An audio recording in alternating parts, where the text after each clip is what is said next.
Yung mga kamaster, no, itong motor natin na Crosser 135 na ginawang classic yan. So copy racer build.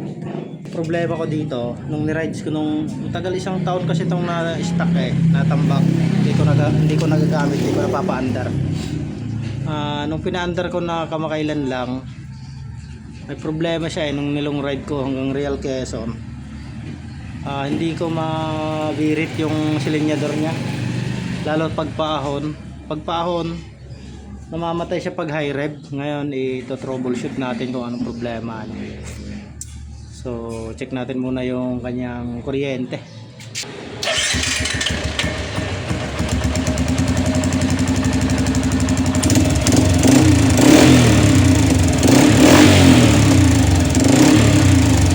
Parang nabubulunan siya pagka high rev. So susubukan ko siyang i-high rev. Namamatay siya parang kinakapos sa kuryente, parang ganun.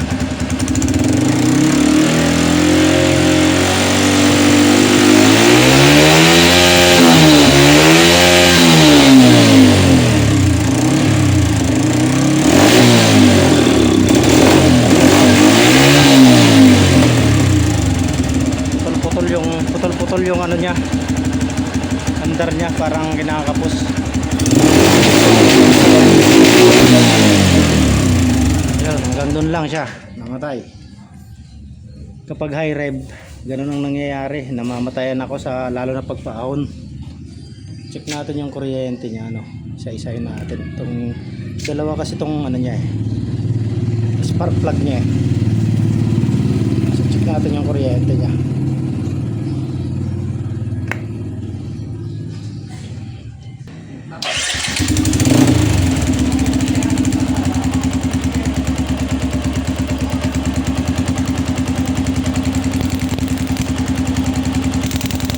Kuryente naman,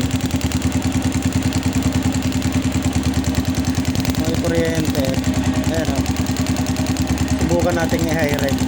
Namamatay. Ayan. Bakit siya namamatay?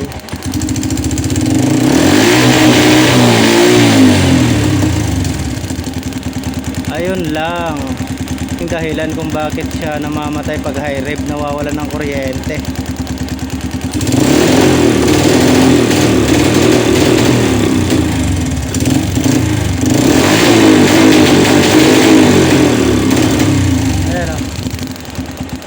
Pag low rev lang siya meron, pag low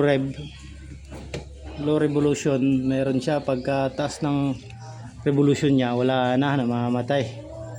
Sa kabila, kaya dalawa kasi spark plug na ito, dalawa rin yung ignition. So balik ko muna yung kabila, check natin yung isang spark plug cap niya,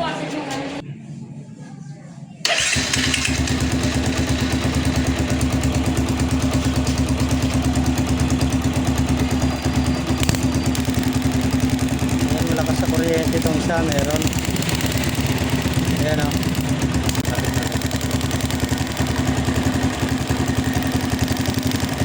ayan nakikita nyo, lakas ng kuryente. Ayan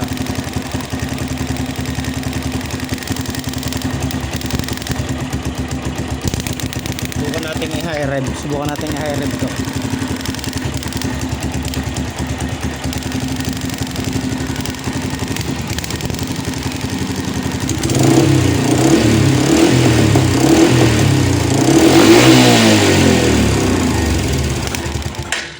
Namatay na. Itong isa mayroon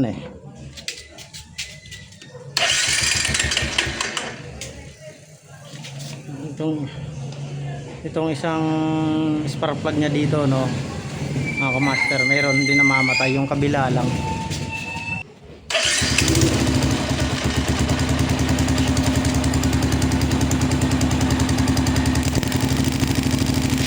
Ayan malakas lakas. Subukan ulit natin i-high rev, hindi mawawala yung kuryente niya.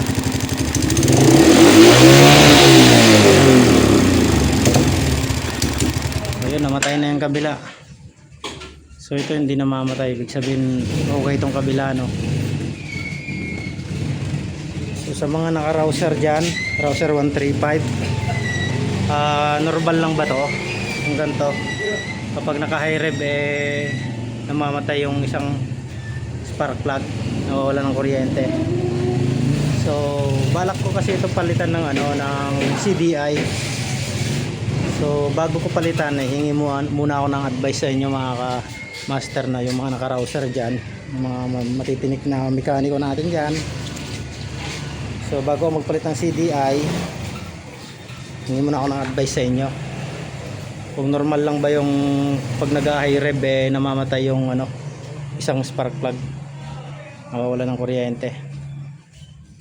So, salamat sa mga sasagot mga master, no. Ride safe.